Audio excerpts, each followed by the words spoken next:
Hello my friends. What we have here is a very rare 1983 Toyota Land Cruiser FJ40. Take it out on a little test drive, tell you what I know. If you're into FJ40s and you're looking for the best of the best, sort of the most evolved version of a stock FJ40, an 83 is the shit. It's the one to get. Now, they're very difficult to find, and let me back up a little bit, okay? When I say an 83 is the shizzle, I specifically mean a North American market intended 1983 FJ40.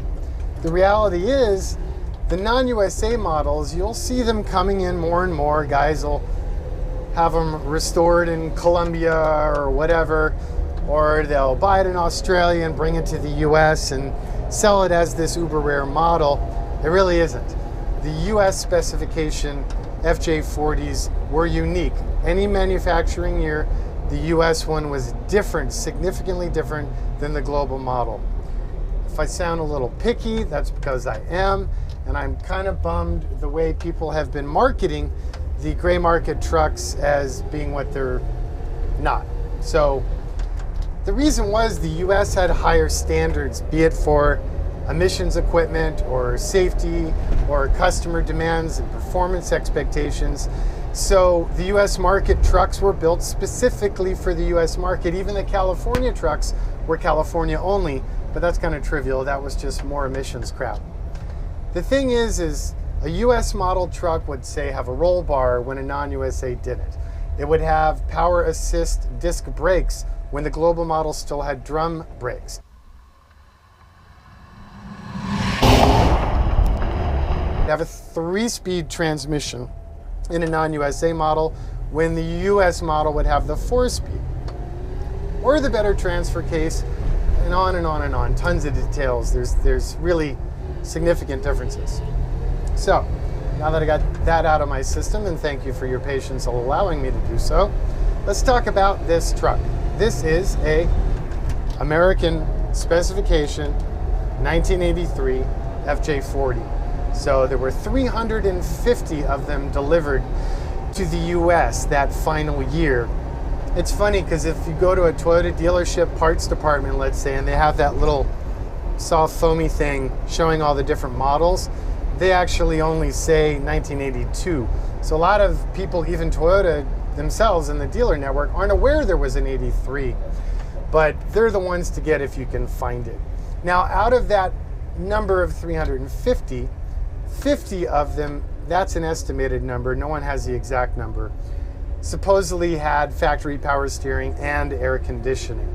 Now, this truck does have factory power steering, but it has aftermarket air conditioning, which is actually a better thing because it runs on the modern style refrigerant and it uses components that are sourceable and rebuildable. Whereas a lot of the factory AC parts, you can't get anymore, so you're kind of shit creek when it comes to servicing it. This truck is incredibly original. It has 69,396 miles as of this very second.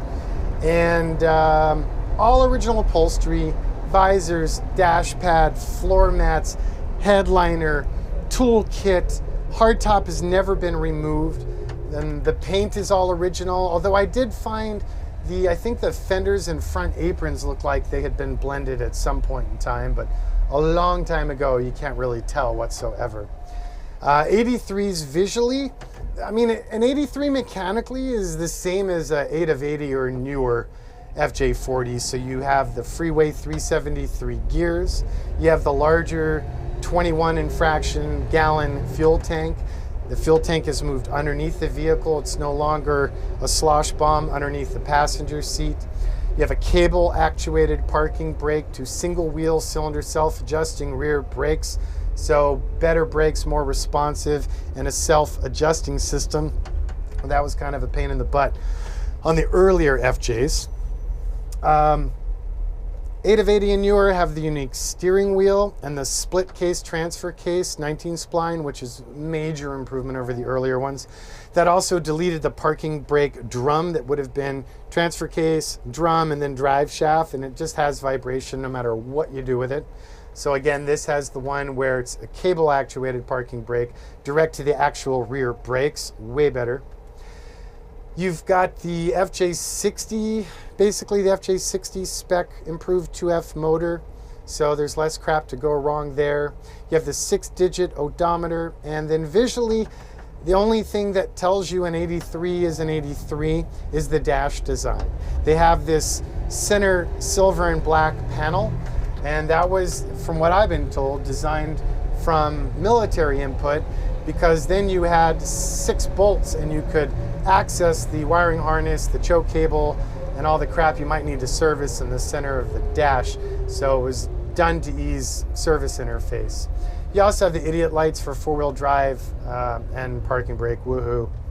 The little black rectangle on the dash, everyone always wonders, what is that? It's funny, in the US, we never got the fancy digital tack, or rather, we never got the tack nor the fancy digital clock. The tack's super cool. I wish we had those. And that little plastic blank on that embossed deck on the stamped center dash panel, that's where that original clock was fit in other global markets. You'll see them show up on eBay once and again. If you can find one, they simply attach, and it's kind of a cool detail to add. Body on this truck is stupid nice. Really one of the top 2 or 3 83s. Really one of the top 5 original unrestored FJ40 bodies I've seen, I don't care what year. This was also a high altitude model, which is all but worthless. Supposedly makes it rare, but I don't think anyone cares. The cool thing is it does have one added utility where the heater system is hooked up to vents on the outer extents of the dash, and then those route air to your side windows, which when it's really nasty out, they help defrost the side windows so you have better visibility of your rearview mirror. Speaking of rearview mirrors, it's one of the only things that I changed cosmetically on this truck. It had the original mirrors with a bunch of stress cracks and fractures, which is typical. So I put new OEM rearview mirrors on. I replaced a couple pieces of weather stripping. I aligned some of the doors and hinges. Other than that, I just left it visually alone.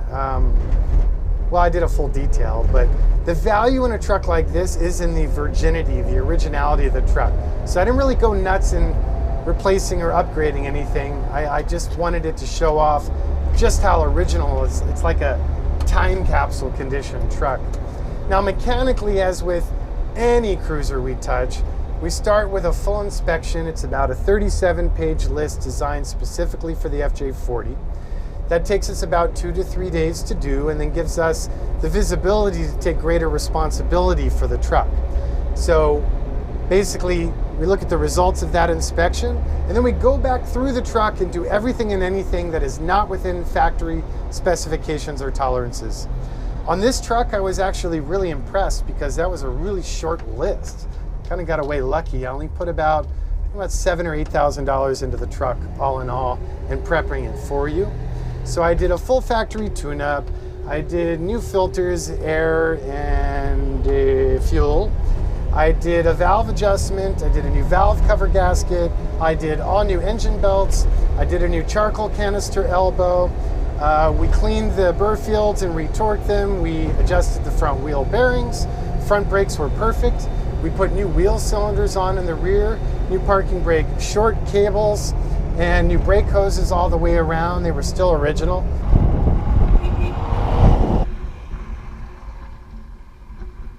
They were holding pressure, but they were kind of starting to dry rot and crack a little bit. And then, what was it? The driver's door weather strip. The AC needed service, so I replaced the expansion valve and had that recharge and pressure checked. It's all holding well right now. What else? I guess that's about it. Oh, battery terminals, they were kind of tired, so I put higher quality marine terminals on it. And then the wheels, which were a pain in the ass. These are the factory white wagon wheels that are really rare.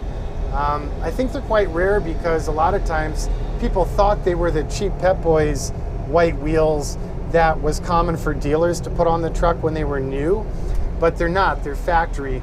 But even with an 8 of 80 and new with this style wheel, most of the dealers would take them off and replace them with the chrome version of the wheel from the FJ60, because even in the early 80s, bling sold. So had to track these down, found a good set of 5, had them sent out, stripped, media blasted, and powder coat finished in the original white. The tires are the tires that came to us on the vehicle. The only thing that I would tell you if you were to buy this truck, I would recommend the Old Man Emu suspension. Another cool mechanical detail of the 8 of 80 and newer stock cruisers is that the pinholes in the frame and therefore the corresponding bushings for the shackles and the leaf springs are larger, which improve the ride quality just a little bit. The Old Man Emu suspension though rides so much better. It lifts the truck about 2 inches, nothing radical. So I left these tires and left the original suspension, and it's in good shape. Probably 95% of the trucks that we sell, people opt for the Old Man Emu. And when you do that, I'd probably get rid of these mud terrains and recommend the all-terrain, specifically the 33 by 10.5 width BF Goodrich all-terrain. I just think they look nicer. They're smoother, they're quieter, they're more efficient. They work better in all sorts of weather, whereas the mud terrains really only shine in the mud. So there you go, that's pretty much it. If you have any more questions, you probably know where to find us by now.